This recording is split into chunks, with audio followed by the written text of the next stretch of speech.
Welcome to the Clemson Insider. I'm Will Vandervoort, and this is our On the Beat show. And today, here to my left is Manny Robinson of the Greenville News. I've been trying to get Manny on for a while, but our schedules just didn't meet right, and all. So it is what it is. But man, I got you for Wake Forest week this week, man. Yeah. Thanks for coming on and thanks for having me. Thanks for having me. Fitting week for me. I have strong ties to Wake Forest. Just graduated from their grad school in May, so been converted as a Demon Deacon. Have to suppress those feelings this week, though, as they come to Death Valley to take on the Tigers.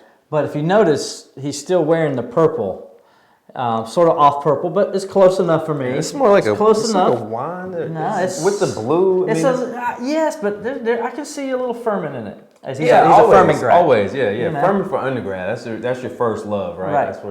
That's where you grow up. So that Wake is just where I paid money and got better at what I do. But it was a great program. I entered the documentary film program there. So basically film school, sports storytelling. There spent 3 years there working on various projects. My first year film was on the Howard's Rock, and you were a big part of that. You were featured in that film. I appreciate it's you done asking. well. It's going on to make a festival run and been on PBS, their web series, Real South. So it was a great experience, one of the best things I've done in my life. It was crazy because I continued to work for the Greenville News, and then my wife was in PhD program at the school in Columbia. School down south from here. Yeah, so it was crazy, and I was driving up there at least twice a week. So it was a whirlwind. But now looking back on it, I can't believe how we pulled all that off. But it's great. I have a MFA and trying to work that in various ways outside of the Greenville News, and it has also benefited my work at the paper. You see me do different things with the video, but then also, I mean, storytelling is storytelling no matter the medium. So I was able to apply some of those concepts, things I learned there, to my reporting. Yeah, and you're a heck of a writer, one of the best ones I think around. And no, I'm being honest here. It's just your writing's outstanding. I always enjoy reading your columns and stuff that you do in the Greenville News, and I think the fans out there too. But I like the fact that you mentioned the Howard's Rock story, because the best part about that, everybody talks about William Qualkenbush crying in the ESPN one, but he actually cried in Manny's first. Yes. And so you're the original to Qualk crying. Yeah, absolutely. It was funny because we redid those interviews because we had we wanted better audio, cleaner audio, because we had shot them initially in Max Drive-In, and it's a diner, so it sounded like a diner. But that moment, we had to include that moment somehow in the film because Qualk got choked up. Talking about being a kid and seeing that. It was a good moment. And, it was. People had a lot of fun with it, but it was a very emotional moment. We tried to get you. We had an interview with you. We tried to get you that morning, but he almost got me. He almost got me. Came close. Close. Came close, but I can contain myself better than Qualk. Yeah, but we had Qualk and Kelly Gramlich in it as well. Jeff Collin from the Sports Information at Clemson. And Dabo was featured in it as well. So it was a cool little story. We had some fun with it. It was great, man. I had a great time. And now, speaking of different things that happened this past week, talking about emotions. This past week, we saw Chad Morris after 22 games get fired at Arkansas. It's crazy. And then last week we saw Willie Taggart at Florida State get canned after 21 games. It got me thinking, and I wrote a column, I'm sure you guys saw it on my Monday Morning Quarterback. In this day and age, and Dabo kind of spurred that the other night when Dabo talked about how, heck, man, if in this day and age, I wouldn't be here if we go by the way things. I mean, is it crazy that we've come to a point now to where in college football, 22 games is not enough, and you don't allow a guy to build a program? Yeah, I don't understand the thinking behind it when you go into these things knowing how long it takes. Although you could say like society has changed, but that has not changed. It still takes at least one recruiting cycle to figure out what you have. Can you recruit? Can you create a culture? So I think so much you have to undo. When Chad got to Arkansas, it wasn't like he was taking over a powerhouse program. There was rebuilding that needed to be done. There was rebuilding that needed to be done in Florida State as well. Kind of the same situation with South Carolina with Will Muschamp, who's kind of on the hot seat right now. It's just it takes some time, and Muschamp obviously been there longer than these two gentlemen, but less than 2 years. I mean, you haven't even got your recruits. I mean, they haven't even signed their housing papers yet. And how we can figure out if that's enough time to give a guy. Yeah, Dabo made the point I thought was a real important point was, and you mentioned the recruiting. He says the first year you're there as a head coach, that's out the window. That's a wash. That doesn't really count from a recruiting standpoint because you're just, especially now with the early signing class, so you're just kind of getting in, you're trying to save what you can and get guys signed that you can. It's that second year that you really start, showing what you can do on the recruiting trail and bringing in your guys. Right. And he's like, Chad was just doing that. And they had signed a good class last year.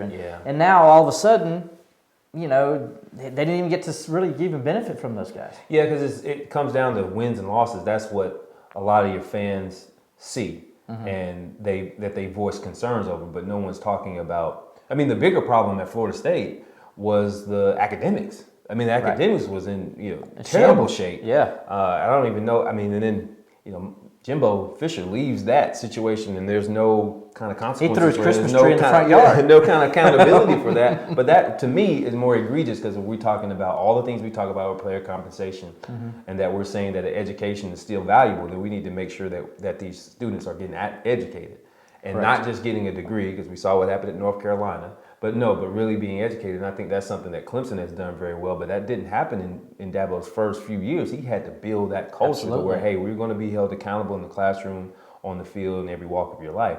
That takes time. You can't do that in less than 2 years, no matter who you are. And let's think about it this way. Terry Don Phillips, if he was listened to the fans and pulled the trigger in 2010, because a lot of you out there wanted Dabo fired in 2010. You did. They lost to South Carolina. And Dabo actually went into his office, and Kathleen said, Terry Don's here. And he goes in there, and I love the way Dabo describes it. It's something like, out of a Alfred Hitchcock movie or something. The way he describes Terry Don sitting in the corner, and the office is dark, and all it is just one light's on, and you can see his silhouette sitting in the corner. And so Dabo's thinking, I'm canned, but it was the exact opposite. Terry Don gave him his support, and said, look, as long as I am the AD here, you will be my head football coach. And had Dabo's back. Of course, they go on and lose to South Florida after that. Fans were just irate. They were mad, and they didn't, and Dabo kept saying, we're this close. I remember in a press conference that year in 2010, he actually looked at the cameras and said, we're this close. And, just give me that. Next year, you'll see what I'm talking about. And, of course, that was Sammy Watkins. That was Taj Boyd. That was... Ellington and all those guys, and they just really took off in 2011. And of course, now here we are 9 years later. Exactly. And they've had 9 straight 10-win seasons and all this. So imagine if Terry Don had listened to the Clemson fans and said, okay, we've had enough. 2 years is enough time. We're going to go ahead and bring somebody else in. Where would the Clemson program be right now? I don't know. We wouldn't be talking about where we're going to be spending Christmas. Everybody would be at home. We'd be prepared for the Pinstripe Bowl or something like that. But yeah, I mean, it takes that conviction of your leadership. But it's harder to do that nowadays. Too. Everything you have people who can speak with their pocketbooks and their checkbooks that can make us think about things. I think that's some of the issues. It's like sometimes you have to have someone with enough conviction in themselves to say, well, to call people's bluff. Right. They saying, well, I'm not going to renew my tickets, or I'm not going to donate this year. Okay, fine. But I believe in this, and we're going to keep going. And so if you want to, ADs have to be cautious of that too, because it's their reputation on the line. Correct. And I think they want to prove themselves. But if they have that conviction, and they're assured of what they're doing, then they'll stand by their decision. That's why you see these contracts. I think that's the biggest thing. Where they like all of a sudden they just come up with $20 million to buy a guy out just like that, and those contracts are what makes it so just so crazy that they're giving them less than 2 years, because like it's a lot of money involved.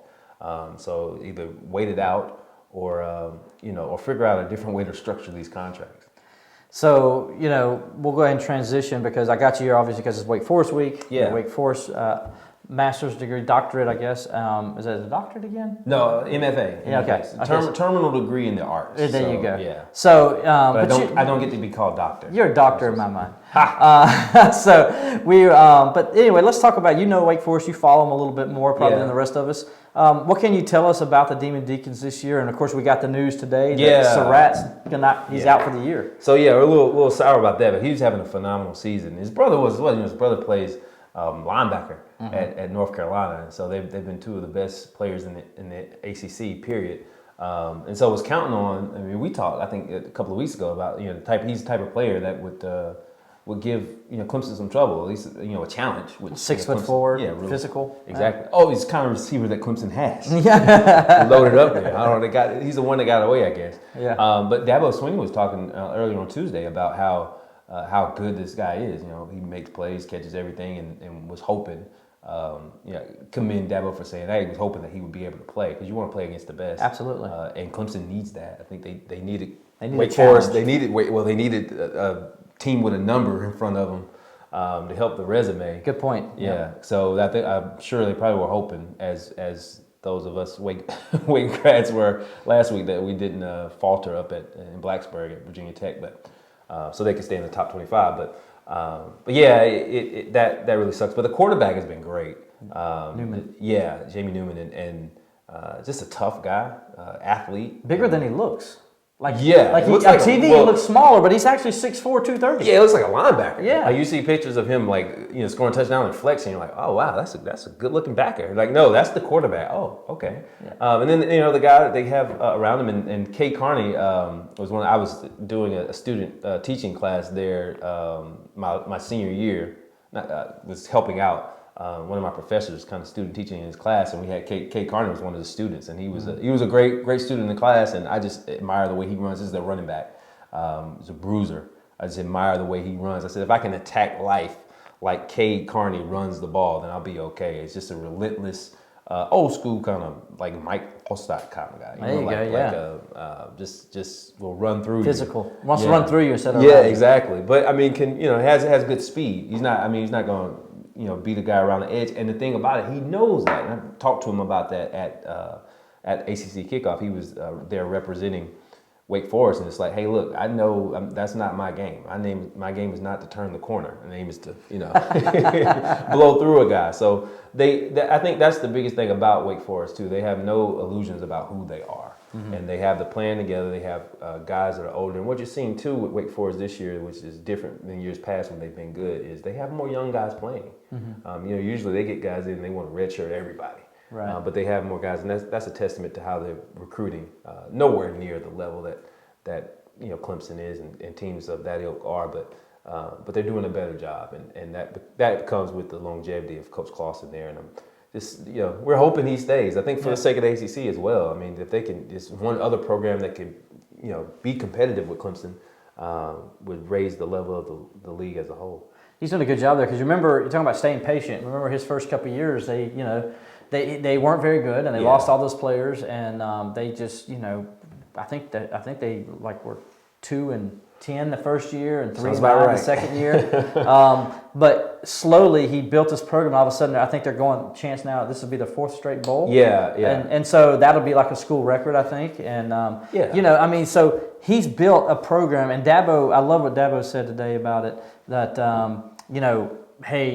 he's talking very fondly of Coach Clawson. He really likes him. I think he's one of the guys Dabo admires the most in the league. And and he talked about how after Clemson won 63-3 last year, Clawson came up to him during the spring meetings and says, "I want to let you know that thank you. Thanked him. Thank you for that." And Dabo was like, "We beat you by 60 points. Why would you thank me?" Right. He said, "Because that caused his players to realize what greatness looks like, how they need to focus, and if they ever want to get to the level where Clemson is at, they have to go with that relentlessness, that preparation that Clemson has, and play every game the way they do." And he said it woke them up. They went on a 5-game winning streak after that and got themselves bowl eligible, won their bowl game. I think they beat Baylor, and had a good season, and then that carried over into this year. Yeah. And so, Clawson was very thankful to Dabo. Dabo was kind of surprised by it. But I mean, those kind of things, it depends on how the coach takes those things. There's a lesson in every setback.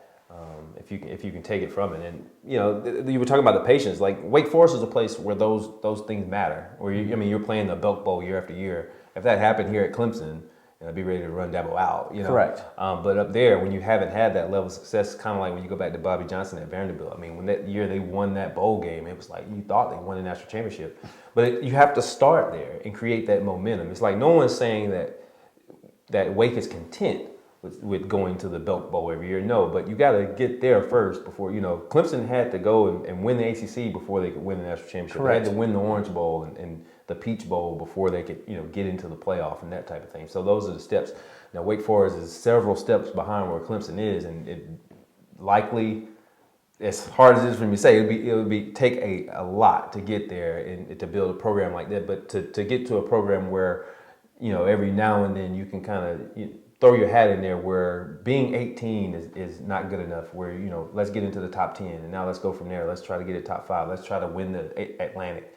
Let's try to do that. And it has to start there. So 63, you can't say 63-3 is like, well, that's Clemson. No, you can't say that. I've talked to a lot of people this week. Well, hopefully we don't get anybody hurt this week and we can come out and go in this. I was like, no, these guys have put a lot of work in. They've worked just as hard as Clemson players have, and they want to go out and play a good game. They're not entering the game thinking like, well, let's just get back to Winston-Salem healthy. No, they want to play the game and show good. Try to win the game. Why else are we playing? Yeah. So they got a chance for a 10-win season still. If they, even if they lose to Clemson, they still have an opportunity to get 3 games. You know, they can finish 9-3 in the regular season, and then so they'll have 2 games left after this, and get themselves there to 9-3. Right. And I'm proud. I'm proud of that. Win the program that doesn't come in scared. I mean, how many games have we watched of Clemson where they come in with, before the ball's even kicked off, they come in with a 14-point lead just off intimidation. Right. That's not going to happen this week. I mean, even though it's Wake Forest. They're not going to back down. I think that is a reflection of Dave Clawson. Yeah, and you've seen that a couple years ago they came and played well. And even last year, even though the game was a blowout, Trevor Lawrence talked about how they did some things that confused him a little bit and kind of gave him, and he talked about how hard they played that whole game, even though they were just kind of rolling on them, but he talked about how hard Wake played and how they didn't back down, even though they're getting it handed to them, So that's a testament to Clawson, absolutely. I mean, that's a reflection of your leadership, and to earn that respect in a 60-point loss, says something. That goes a long way, and those are the type of things that you can build off of. That if we just 60 point and just mail in the rest of the season, like there's no coming back from this, then what do you do? Because in programs like that, momentum exists. You can have momentum from one season to another. So winning that bowl game matters. That's good in recruiting. That's something you can take. And Wake Forest has had to be resilient. I mean, they played 3 Friday night games this year, which I don't know how that happens. I'd love to sit. Thank you, I'd love to sit Dave Clawson down with I talked to him about it at the ACC kickoff, but I'd love to get him to sit down at a table at a bar with a beer and get his real thoughts on that. Because Dabo's talked about that in the past. It's stupid. There's no other reason. I mean, how can you handicap a team like that? Take 3 Friday recruiting trips out. I think colleges need to really look at that. I know it's TV and all, but I think colleges really need to look at that thing when they do scheduling. And it's 3. I mean, that's horrible. I mean, I understand 1, but 3. I mean, in one season, that's ridiculous. But then also, it's like the NFL needs to pay attention to the schedules also, because this week on Thursday night, the Panthers are playing North Carolina in a huge game in Pittsburgh. Right, a huge game in the Coastal Division race, and Pittsburgh's still playing for a chance. If Virginia loses, there's a chance they could get. I mean, there's still a chance they could be playing for the ACC championship if Virginia loses. That's crazy. So I try not to figure out the Coastal. Yeah, it's crazy. It is crazy. But with that said, though, on that same night, the Steelers are in Cleveland playing the Browns.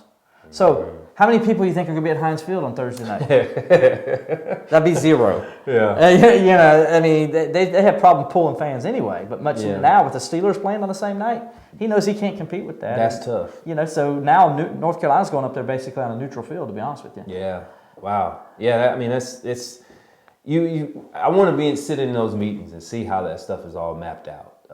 And we know how much television plays into those decisions, and at some point you have to say, hey, look, we have to be content with, and no one's ever going to say this, especially not in the league offices, but we're going to have to be content with taking a little less money and playing on Saturday, and not trying to sneak in and play on Friday night. Some things we need to keep.